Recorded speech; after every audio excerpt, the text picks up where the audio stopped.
ಕಷ್ಟ ಅನಿಸೋದು, ಮೊದಲಿಗೆ ಕಷ್ಟ ಅನಿಸೋದು ಚರ್ಮ ಶುಷ್ಕತೆ, ಡ್ರೈನೆಸ್ಸು, ಇನ್ನೊಂದು ಗ್ಯಾಸ್ಟ್ರೈಟಿಸು, ತುಂಬ ಆಮ್ಲಪಿತ್ತ ಜಾಸ್ತಿ ಇರುತ್ತೆ, ಮತ್ತು ಕಾನ್ಸ್ಟಿಪೇಷನ್. ಯಾಕಾಗುತ್ತೆ ಅಂತಂದರೆ ಚಳಿಗಾಲದಲ್ಲಿ ನೀರು ಕಡಿಮೆ ಕುಡಿತಾರೆ, ಮತ್ತು ಚಳಿ ಅಂತ ಅಂದ್ಬಿಟ್ಟು ತುಂಬ ಖಾರದ್ದು ಬಜ್ಜಿ ಗೊಂಡ ಅದನ್ನು ತಿಂತಾರೆ.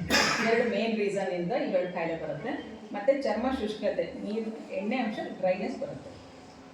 ಇವನ್ನೆಲ್ಲ ಸರಿ ಮಾಡ್ಕೋಬೇಕು ಅಂತಂದರೆ ಒಂದು ಆಹಾರ ಮತ್ತು ಜೀವನ ಶೈಲಿ ಬದಲಾಯಿಸ್ಕೋಬೇಕು.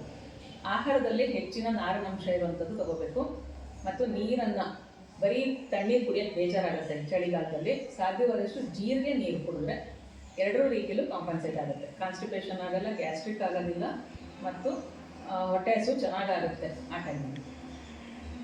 ಇನ್ನು ಚರ್ಮ ಶುಷ್ಕತೆ ಹೋಗ್ಲಾಡಿಸ್ಕೋಬೇಕು ಅಂತಂದರೆ ಒಂದು ನಾವು ಎಣ್ಣೆ ಹಚ್ಕೊಂಡು ಸ್ನಾನ ಮಾಡೋದು ಅಭ್ಯಂಗ ಅಂತ ಕರಿತೀವಿ, ಸರ್ವಾಂಗ ಅಭ್ಯಂಗ.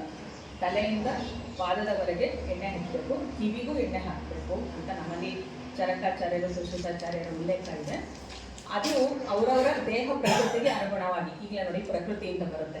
ಕೆಲವರಿಗೆ ತುಂಬ ದಪ್ಪ ಇರ್ತಾರೆ, ತುಂಬ ತಣ್ಣಗಾಗ್ತಿರುತ್ತೆ ಅವ್ರ ಕೈ ಕಾಲೆಲ್ಲ, ಅಂಥವ್ರಿಗೆ ಖಂಡಿತ ಹರಳೆಣ್ಣೆ ಸೂಟಬಲ್ ಅಲ್ಲ, ಅಂಥವ್ರು ಎಳ್ಳೆಣ್ಣೆ ಶಿಫ್ಟ್ ಆಗಬೇಕು. ಇನ್ನು ಕೆಲವರು ತುಂಬ ತೆಳ್ಳಗಿರ್ತಾರೆ, ಅವರು ದಪ್ಪನೂ ಆಗಬೇಕು ಅನ್ನೋ ಆಸೆ ಇರುತ್ತೆ, ಅಂಥವರು ಆಯಿಲ್ ಮಸಾಜ್ನ ಹರಳೆಣ್ಣೆಯಲ್ಲಿ ಯೂಸ್ ಮಾಡ್ಬೋದು. ಈ ಥರ ಅವರವರ ಪ್ರಕೃತಿಗೆ ಅನುಗುಣವಾಗಿ ಎಣ್ಣೆನ ಸರ್ವಾಂಗಾಭ್ಯಂಗ ಮಾಡಿ 1 ಗಂಟೆ ಹಾಗೇ ಬಿಟ್ಟು ಬಿಸಿ ಬಿಸಿ ನೀರು ಸ್ನಾನ ಮಾಡಿ. ಸ್ನಾನಕ್ಕೆ ಸಾಬೂನು ಬಳಸಲೇಬಾರ್ದು, ಕಡಲೆ ಹಿಟ್ಟನ್ನು ಬಳಸಿ ಸ್ನಾನ ಮಾಡಬೇಕು. ಈ ಥರ ಮಾಡೋದ್ರಿಂದ ಏನು ಅನುಕೂಲ ಅಂತಂದರೆ, ಈಗ ಒಂದು ನಮ್ಮ ಮನೇಲಿ ಒಂದು ವೆಹಿಕಲ್ ಇರುತ್ತೆ, ಅದು ಚಕ್ರ ತಿರುಗ್ಬೇಕಾದ್ರೆ ಕುಯ್ ಕುಯ್ ಕುಯ್ ಶಬ್ದ ಬರುತ್ತೆ.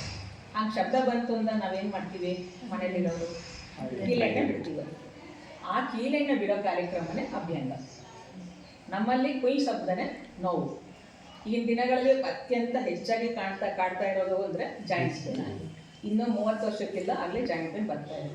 ಇನ್ನೂ 28-30 ವರ್ಷಕ್ಕೆ ಡಯಾಬಿಟೀಸು, BP ಬರ್ತಾ ಇದೆ. ಅದಕ್ಕೆ ಕಾರಣ ಈಗ ನಾನು ಹೇಳ್ದಂಗೆ, ಈಗ ನಮ್ಮ ಗ್ರೂಪ್ನವರೇ ಹೇಳ್ತಾ ಇದ್ರಲ್ಲ, ದೇಶಿ ಹಸುವಿನ ತುಪ್ಪ. ನನ್ನ ಬಳಿ ಬರೋಂಥ ಮೊದಲು ಪೇಷಂಟ್ಸ್ಗೆ BP ಶುಗರ್ ಇದೆ ಅಂತ ಇನ್ನು ಇನಿಷಿಯಲ್ ಡೇಸಲ್ಲಿ ಗೊತ್ತಾಗ್ತಾ ಇದೆ ಅಂದರೆ ದೇಶಿ ಹಸು ತುಪ್ಪ ಯೂಸ್ ಮಾಡಿ ಅಂತ ಹೇಳ್ತೀನಿ. ಆ್ಯಕ್ಚುಲಿ ದೇಶಿ ಗೌಯಪ್ಪನ ಪರಿವಾರದ ಅಭಿಯಾನ ಆರಂಭ ಆಗಿದ್ದೆ ಅಲ್ಲಿಂದ. ನಾನು ಯಾವಾಗ ಪೇಷಂಟ್ಸಿಗೆ ಹಂಗೆ ಹೇಳ್ತಾ ಇದ್ನೋ, ತುಪ್ಪ ಎಲ್ಲಿ ಸಿಗುತ್ತೆ ಮೇಡಮ್ ಅನ್ನೋರು. ಅರೆ, ಹಳ್ಳಿಲಿದ್ದು ತುಪ್ಪ ಸಿಗಲ್ಲ ಅಂತಾರಲ್ಲ, ಏನಾಗಿದೆ ಪರಿಸ್ಥಿತಿ ಅಂತ ಅದನ್ನು ಹಿಂದೆ ಚೆಕ್ ಮಾಡ್ತಾ ಹೋದಾಗ ಗೊತ್ತಾಯಿತು, ಹಳ್ಳಿಯಲ್ಲೂ ಒಂದು ಹಳ್ಳಿಗೆ ಒಂದೇ ಹಸು ಉಳ್ಕೊಂಡಿದೆ ಈಗ ಅಂತ. ಸರ್ವೆ ಮಾಡಿಸಿದಾಗ ಒಂದು 4-5 ವರ್ಷದಿಂದ 1,000 ಹಸು ಸಿಕ್ಕಿತ್ತು ನಮಗೆ ನಮ್ಮ ಕಾರ್ಬಾನಿ ಏರಿಯಾದಲ್ಲಿ. ಈಗ 500 ಇಲ್ಲ ಅನ್ನಿಸ್ತಾ ಇದೆ. ಈಗ ನನಗೆ ಔಷಧ ರೂಪವಾಗೂ ನಮ್ಮಲ್ಲಿ ಒಂದು ಮೆಡಿಸನ್ಗೆ 2-3 ಥರದ್ದು, ಈಗ ಸಗಣಿ, ಗಂಜಲ, ತುಪ್ಪ, ಮಜ್ಜಿಗೆ ಯೂಸ್ ಮಾಡ್ತೀವಿ ನಾವೆಲ್ಲ. ಆ ಔಷಧಕ್ಕಾದರೂ ದೇಶಿ ಹಸುದು ಸಿಗ್ತಾ ಇಲ್ಲ ಪ್ರಾಡಕ್ಟ್ಸ್. ಈಗ ಅದು ಔಷಧದ ಕ್ವಾಲಿಟಿನೂ ಚೇಂಜ್ ಆಗಿದೆ ಈಗಾಗಲೇ. ಹಾಗಾಗಿ ದೇಶಿ ಹಸುದು ಔಷಧಕ್ಕೂ ಬೇಕು, ಮತ್ತು ರೈತರದ್ದು ಗೊಬ್ಬರವೂ ಬೇಕು, ಮತ್ತು ನಮ್ಮ ಆರೋಗ್ಯ ಸಂರಕ್ಷಣೆಗೂ ಬೇಕು. ಈ ಅಭಿಯಾನದಿಂದ ಶುರುವಾಗಿ ದೇಶಿ ಗೌಯಪ್ಪನ ಹುಟ್ಟಿದ್ದು.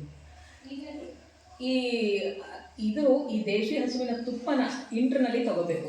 ಮತ್ತು ಕೆಲವರು ಅಂತಾರೆ ಡೈಜೆಸ್ಟ್ ಆಗ್ದಲೇ ಇರ್ಬೋದು ಅಂತ. ಎಲ್ಲದಕ್ಕಿಂತ ಬೆಸ್ಟ್ ಅಂದರೆ ಒಂದೇ ನಿಮಿಷ, ಎಲ್ಲದಕ್ಕಿಂತ ಬೆಸ್ಟ್ ಅಂತಂದರೆ ಎಳ್ಳು, ಅದರಲ್ಲೂ ಕರಿ ಎಳ್ಳು.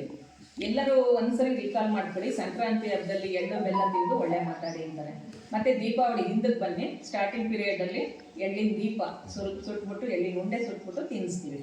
ಯಾಕೆ ಇದು ನಮ್ಮಲ್ಲಿ ಹಿಂದೂ ಧರ್ಮದಲ್ಲಿ ಹಬ್ಬದಲ್ಲಿ ಎಳ್ಳನ್ನು ಸೇರಿಸಿದ್ರು ಅಂದರೆ, ಎಳ್ಳು ಲಘು ಗುಣ, ಮತ್ತು ಈಸಿಲಿ ಡೈಜೆಸ್ಟ್ ಆಗೋಂತಹ ಆಯಿಲು, ಮತ್ತು ನಮ್ಮ ಬ್ಯಾಡ್ ಕೊಲೆಸ್ಟ್ರಾಲ್ನೆಲ್ಲ ಸರಿಪಡಿಸುವಂಥ ಗುಣ ಇರುವಂತಹ ಎಳ್ಳು, ಮತ್ತು ರಿಚ್ ಇನ್ ಕ್ಯಾಲ್ಶಿಯಂ. ಎಲ್ಲ ಕಾಂಪೊನೆಂಟ್ಸ್ನು ಸರಿಯಾಗಿ ನಮಗೆ ಸಮತೋಲನ ಮಾಡಿಕೊಡೋಂಥ ಕ್ವಾಲಿಟಿ ಇರೋದು ಕರಿ ಎಳ್ಳನ್ನು ಈ ಹಬ್ಬದಲ್ಲಿ ಬಳಸಿ. ಮತ್ತು ಸಾಧ್ಯವಾದಷ್ಟು ಚಳಿಗಾಲದಲ್ಲಿ ವಾರಕ್ಕೊಮ್ಮೆನಾರು ಎಣ್ಣೆ ಹಚ್ಚಿ ಸ್ನಾನ ಮಾಡಿ ಅಂತ ಹೇಳ್ತಾನೆ ನಾನೀಗ ನಿಮ್ಗೆಲ್ರಿಗೂ ಎಣ್ಣೆ ಬಾಟ್ಲಿ ಕೊಡ್ತಾ ಇದ್ದೀನಿ. ಈಗ ಮೈಗೆ ಹಚ್ಕೊಳ್ಳೋ ಎಣ್ಣೆನ